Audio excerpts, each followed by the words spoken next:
Mas é bem legal. O Botafogo, assim, ele é bem engraçado, né? Pode parecer que não, mas para mim ele é bem diferente do ano passado. Muito. Esse time tem uma convicção que foi sendo destruída ao longo do segundo turno.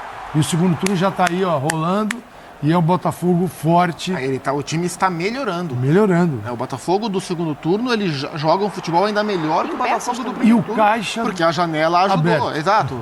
E aí eu acho que é um ponto crucial, porque é natural que a gente olhe para a movimentação de mercado do Botafogo, da temporada inteira, não só agora do meio do ano, e que a gente aponte o Luiz Henrique e o valor que foi gasto no Thiago Almada, né, os dois juntos, acho que quase na casa dos 40 milhões de euros, e que se coloque apenas ou principalmente nos valores colocados em cima da mesa a explicação para o crescimento do Botafogo.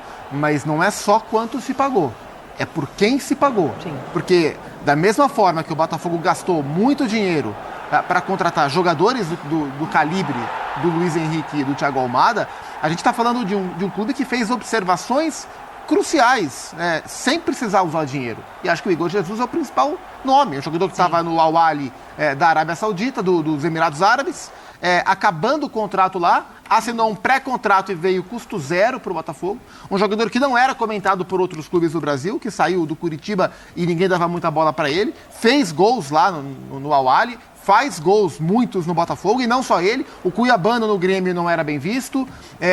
O Bastos era um jogador que estava no banco ano passado e que também jogou na Itália, jogou na Rússia, mas também não era um jogador conhecido. Eu acho que tem exemplo até dentro do Botafogo, como a manutenção do Marlon Freitas, criticadíssimo hoje pela o capitão torcida. do time. Para mim, um dos melhores jogadores do campeonato como um todo. O próprio Savarino, que, claro, um jogador conhecido, campeão brasileiro pelo Atlético Mineiro, o Savarino, perto do que tem se praticado no mercado, custou pouco. O Savarino custou 2,5 milhões de dólares. É o que o Corinthians pagou no Pedro Raul, sabe? E é um cara que hoje faz um campeonato tremendo também pelo Botafogo. Então, não é só a montanha de dinheiro que o John Textor despejou para trazer o Luiz Henrique e o Thiago Almada. É também.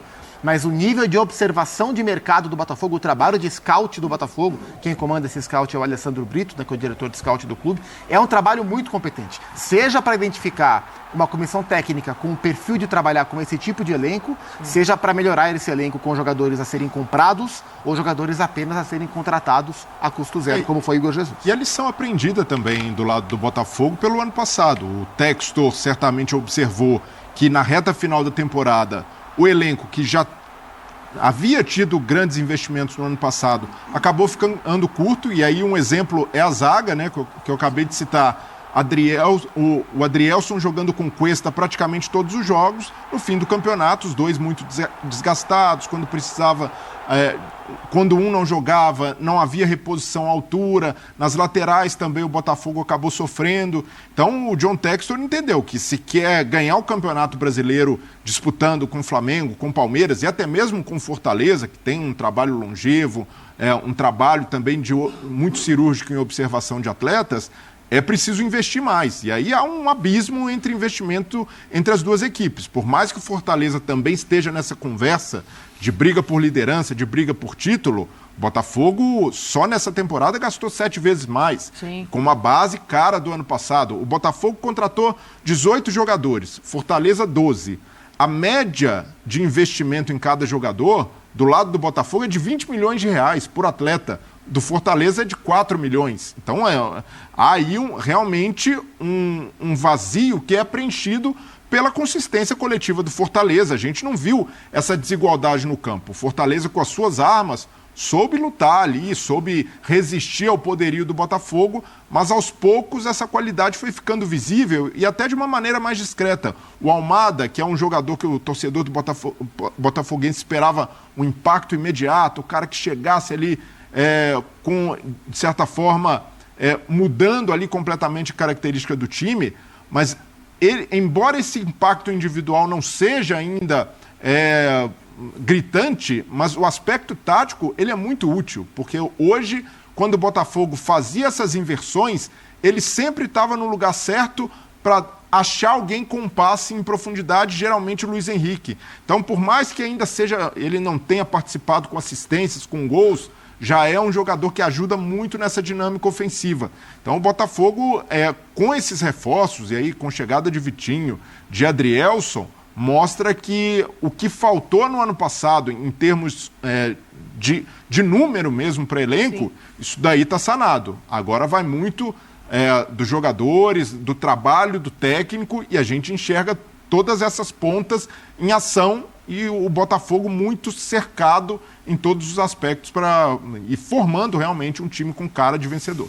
O Breler estava no ESPN FC ontem, a gente estava falando justamente sobre esse planejamento do Fortaleza, enaltecendo, né, que é uma coisa que a gente vê muito pouco no futebol brasileiro, mas que dá resultado sem esse investimento multimilionário que a gente vê em outros clubes. Hoje, talvez, Jean, o Fortaleza tenha sofrido um pouco mais por conta, não vou falar em elenco curto porque não é o caso, mas por conta dessa falta de peças de qualidade para sair do banco e mudar o jogo, assim, porque a maneira como o Fortaleza se dispôs no campo é um futebol que cansa, principalmente quando você tem menos do que de costume a bola, você está correndo para recompor, você está correndo para não deixar passar, é um futebol muito intenso. Então, hoje eu acho que fez um pouco de falta, assim, um elenco um pouco mais com peças que sobrem. E é normal que faça, né, Dani? Eu acho que, assim, você tem toda a razão em relação ao número de peças, mas eu vou além, assim, de um lado você tem o Luiz Henrique titular, do outro lado você tem o Breno Lopes titular, e não é desmerecer o Breno Lopes, mas olha a diferença de qualidade técnica que a gente está citando nesses dois times. Então, assim, muito torcedor do Fortaleza ficou bravo comigo quando, algumas semanas atrás, nessa mesma mesa, eu falei, cara, eu acho que é necessário a priorização da Copa Sul-Americana, porque é um título muito viável, é um título muito possível para alguém como Fortaleza, que joga o que joga, que tem os jogadores que tem. E eu mesmo confesso, assim, que se hoje o Fortaleza ganha esse jogo, não chegou perto de ganhar, mas talvez chegasse aqui e falar, eu estava completamente errado, você tem que mudar completamente a sua priorização, deixa a Sul-Americana em segundo plano, porque agora, né, faltando, sei lá, 13, 14 jogos para o final do Brasileiro, talvez seja o caso de mudar essa priorização. Mas é muito difícil. Eu acho, assim, em relação ao Fortaleza, que o Fortaleza ser campeão brasileiro seria para o futebol nacional uma dádiva, seria uma aula, seria um exemplo de como se administra um clube de futebol, mesmo sem ter as receitas de outros clubes ou os investimentos de outros clubes. Agora, eu achar que seria ótimo, que seria legal, que seria exemplar, não significa que eu acho que vai acontecer. Eu acho muito difícil, porque realmente é uma concorrência muito diferente ali. Eu não vou usar desleal, porque acho que, e isso é bom ressaltar, pelo menos de acordo com as regras que a gente tem hoje no futebol brasileiro. Todo mundo dentro do jogo legalmente. Está todo mundo dentro do jogo. O Botafogo está dentro do jogo, assim como o Bahia está dentro do jogo, com o Grupo City. O Flamengo nem se fala, porque fala-se muito do Flamengo, mas o Flamengo, no fim das contas, usa o dinheiro que ele mesmo consegue receber por mérito de gestão. Explodiu a dívida, está dentro do jogo, porque o jogo não. O jogo permite, não há limites. Não, mas é que aí eu acho. Não é legal, mas. Não, mas aí eu acho diferente, Calçade. Mas onde é que estão as punições para isso? As punições. Então, tudo bem. Mas as regras estão lá. Porque os times que não pagam, eles deveriam ser punidos das mais diversas formas, e isso está previsto. Só que as regras não são aplicadas. O que eu estou querendo dizer é que, assim, quem tem investimento de fora, quem tem o investimento alto porque fatura muito, está absolutamente dentro da regra do jogo. Quem não paga jogador, quem está devendo para Deus e o mundo, eu acho que aí é uma outra história. Mas eu não vejo... Mas o Fortaleza, só para encerrar, assim, ele é um exemplo, né? Eu vejo seria uma aula, mas eu acho muito difícil. Eu vejo a crítica a esses clubes, aí, mas uma ação para falar... O máximo que eles sofrem são problemas na justiça quando o jogador... No trabalho. É isso. Do trabalho.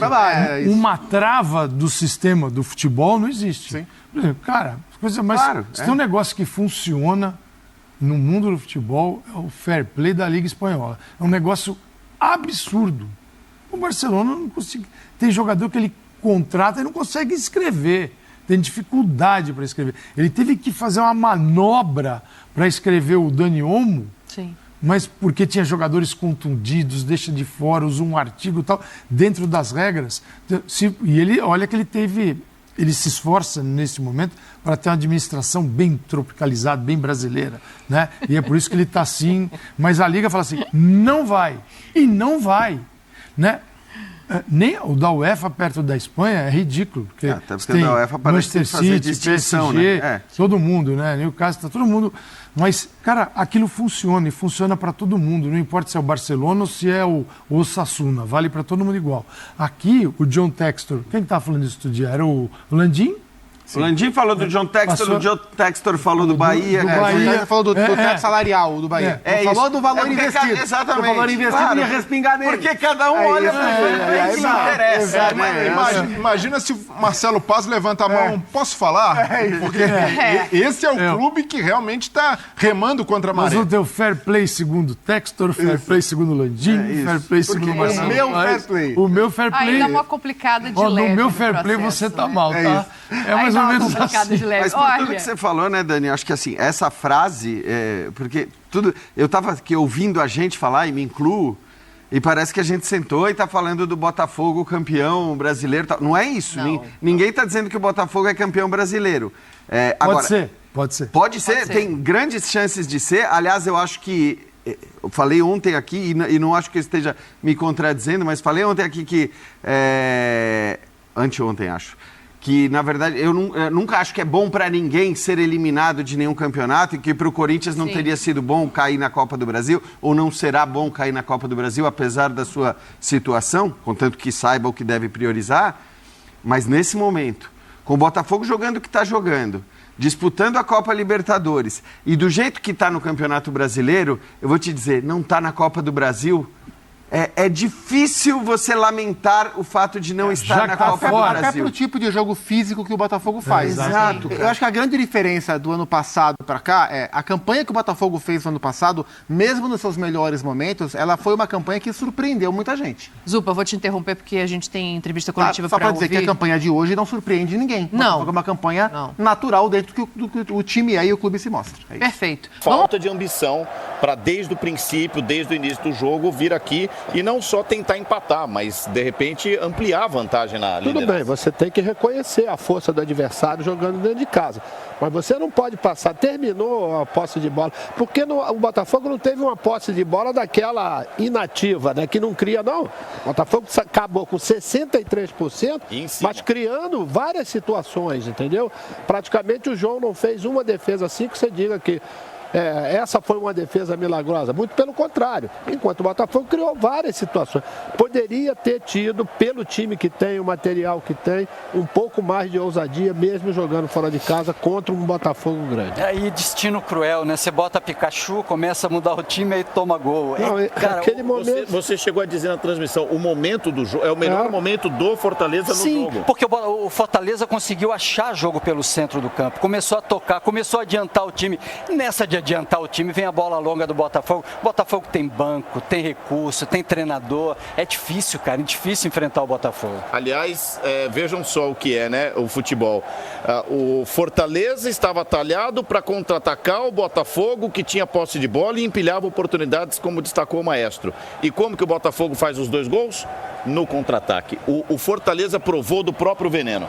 Eu acho que mais o segundo gol, né, Guga? Porque o primeiro gol foi um gol trabalho. A mesma jogada que o Alexander fez, né, já tinha sido feito pelo Marlon, né, outras vezes, que é essa inversão de bola lá de trás, porque é como o Botafogo constrói a jogada. Quando o time adversário está muito fechado, o que acontece? Ele vai por essa bola longa e conseguiu um passe excepcional, depois o domínio, tudo aquilo que o Igor fez, mas com méritos, né? Não teve nada assim por acaso, não. Quer dizer, até se você for olhar, não só a posse de bola, mas a quantidade de oportunidades que o Botafogo criou. E lembrando, né, Rizé, que o que é bom vai ficar melhor, porque Vitinho já foi flagrado aqui na tribuna de honra do estádio Newton Santos e o Adrielson também será inscrito no prazo limite, esta segunda-feira, né, fechamento da janela.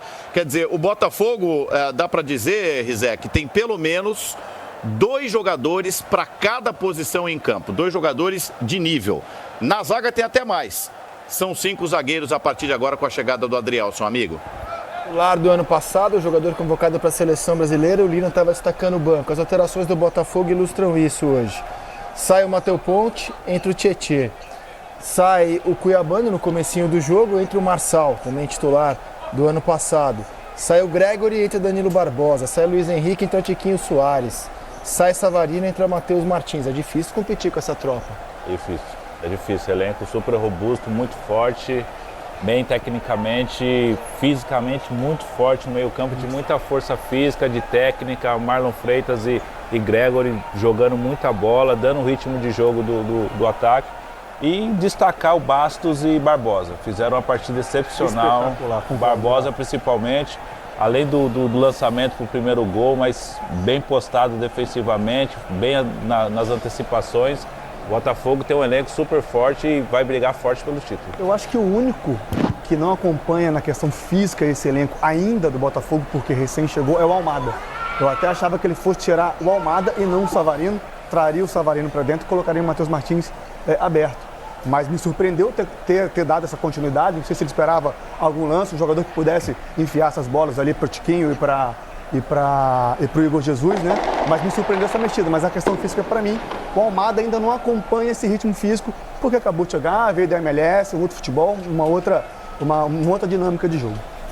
Posso perguntar um negócio para os amigos ali? Fique à vontade, Grafa. Guga, Maestro e Lino, boa noite, amigos. Vocês sentiram também no jogo um Luiz Henrique muito centralizado hoje ou não? Jogando mais centralizado do que aqui pelos lados do campo? Talvez no primeiro tempo, né? Ele tenha ficado, Grafa, mas no segundo tempo ele passou a jogar mais individualmente e ele criou diversas jogadas. Quer dizer, esse é um jogador que atravessa uma fase excelente, tanto que está convocado para a seleção e com grande chance de ser titular. Mas mesmo quando ele vai para o meio, ele tem recurso. Só que ele precisa treinar essa perninha direita, porque quando aparecer essa oportunidade, ele precisa pelo menos tentar no gol, né? É que no primeiro tempo ele precisava jogar atrás da linha de zaga, né? E tinha pouco espaço para ele jogar ali. Quando ele abre para o lado direito no segundo tempo, o forte dele é cortar para dentro e bater com a perna esquerda. Aí o futebol dele começa a crescer. E dá tempo ainda? Ele tem idade, ele tem lastro para melhorar, para, por exemplo, fortalecer o chute com a perna direita, Maestro? Não tem dúvida. Isso assim é prática, é trabalho, é treinamento, né? Até porque a condição ele tem. O cara com a técnica dele, ele pode desenvolver, mesmo não sendo a perna boa, ele tem 23 anos, né, Guga? Isso é garoto ainda está numa fase ainda de evolução. E claro que ninguém fica feliz com o corte, né? Vou ter que lamentar o corte do Savinho. Mas aumenta a chance de ele jogar na próxima data FIFA, né? Ele e o Estevão, né? Eu concordo. Né? Eu acho, assim, o momento dos dois, Estevão e Luiz Henrique, é um momento espetacular, né? Vive uma fase incrível. Mas eu acho que até pelo porte físico ainda, o Estevão tem que desenvolver essa parte, né? Na minha opinião. Essa questão do embate físico, ainda mais jogando um jogo de eliminatório, um jogo mais competitivo, mais truncado. Eu acho que o Dorival pode optar, sim, pelo Luiz Henrique, começando já essa primeira partida. Aumenta a chance. Você estava elogiando a zaga. No ano passado, o Adrielson foi um zagueiro muito elogiado, até aquela derrocada do Botafogo. O Adrielson volta para esperar a vez dele ou volta para jogar, na sua opinião, Grafa? Hoje vai ter que esperar. Ainda mais sem ele. Jogou 4 jogos, se eu não me engano, nos últimos 8 meses. E não foram 15 minutos. Não foram 15 minutos. É muito tempo sem ritmo de jogo e o Bastos e o Barbosa também, né? Mas o dia a dia que determina isso daí. Mas a princípio ele chega para brigar ali, uma vaga no banco ali, viu? Vocês concordam? O Adrielson volta para esperar a vez dele? Vai pro final da fila, André. Não tem jeito. Vai ter que esperar, ainda mais com esses dois jogando o que estão jogando. O angolano não é fácil fisicamente, né? E o Barbosa, eu acredito que ele tem evoluído bastante, né? Desde da chegada dele até agora. Inclusive participando, como participe hoje, da construção das jogadas lá de trás. Não perderam uma bola, né? Bastos e Barbosa são hoje a dupla perfeita do Botafogo. O problema é que o Botafogo primeiro toma muito cartão. É o time que mais toma cartão no campeonato. Amarelo, né? Depois você precisa girar elenco. E aí o Adrielson vai participar bastante. Eu acho ele bom jogador, ele é muito rápido, né? Tá. Amigos, e para fechar com vocês, assim, a visão de cima, a visão de quem está aí no estádio, a semana de preparação que Botafogo e Fortaleza tiveram para o jogo, né? Botafogo e Fortaleza não estão na Copa do Brasil nesse momento. Faz diferença para um Botafogo mais vivo, já que essa vai ser uma vantagem que ele tem, por exemplo, em relação ao Flamengo, para mirar os times do G4, ele tem uma competição a menos para disputar. A semana de preparação para vocês fez diferença no desempenho físico hoje do Botafogo? Para mim fez, e principalmente em cima do estilo de jogo do Botafogo, André, porque ele continua rápido para contra-atacar como no ano passado, mas ele tem mais recurso de intensidade para trocar passes, para circular a bola em relação ao ano passado, agora em 2024. Para isso, precisa de todo mundo inteiro descansado e treinado. Não, eu acrescento mais uma coisa, além do fato de você ter, né, a semana toda cheia para treinar, você tem o fato de você ter um banco que você pode, em qualquer momento, usar esse banco que você vai manter a qualidade, né, a intensidade, tudo isso. Coisas que os times que estão participando de mais de 2 competições não terão. Faz uma influência, principalmente no segundo tempo. Tomara que o cuiabano se recupere rápido, né? Porque é um jogador que faz muita falta ao Botafogo. A saída dele no primeiro tempo desequilibrou bastante o time. Vamos ver, mais uma lesão muscular no campeonato. Em cima desse raciocínio, André, vale lembrar que o Palmeiras só tem agora o Brasileirão. Verdade, o Flamengo é do G4, é o time que está dividido em várias frentes, jogou com o Bahia nessa semana. Meus amigos, muito obrigado pela participação aqui no Troca, um grande abraço para vocês, um ótimo domingo e até a próxima. Valeu. Um abração, gente. Valeu. Daqui a pouco a gente vai ter uma imagem que o Ramon pediu para a gente mostrar uma análise tática dele e essa liderança do Botafogo, o campeonato já está afunilando, cara. Já é uma, assim... Já começa a se desenhar muito claramente os blocos do campeonato, né? Exatamente, eu estou olhando aqui a pontuação agora vamos botar do G6 ali do Bahia, que é o 6º hoje, 24 jogos para o Botafogo, o Bahia tem 39 pontos, já são 11, né, Rizek? Já começa assim, então do G6 para, vamos supor, aí o Bahia tem 39, o Cruzeiro 38, aí o Vasco já está em 8º com 31, já tem uma distância grande. Então ali, do Flamengo, que está em 4º, com um jogo a menos, 2 jogos a menos, na verdade, para o Botafogo são 6 pontos, mas assim, a gente já começa a ver os 4 times ali mais ou menos que já estão na briga, né? Como é que você está enxergando essa briga pelo título, Grafa? Eu acho que nesse momento, na 26ª, quinta rodada? 25ª, começou hoje a 25ª. Até o Flamengo a briga está bem acirrada. O São Paulo pode encostar ali, mas o Flamengo por ter 2 jogos a menos, o Fortaleza tem um jogo a menos que vai igualar agora no meio de semana, né? Ele joga contra o Internacional. E o Palmeiras, que está só no Campeonato Brasileiro e já mostrou que pode se recuperar, acho que está ali. Acho que São Paulo e Bahia devem brigar por fora. Até o Bahia ali, acho que tem as chances, já são Bahia e São Paulo, as chances são mais reduzidas. Mas Flamengo, Palmeiras, Fortaleza e Botafogo, hoje é a briga pelo título.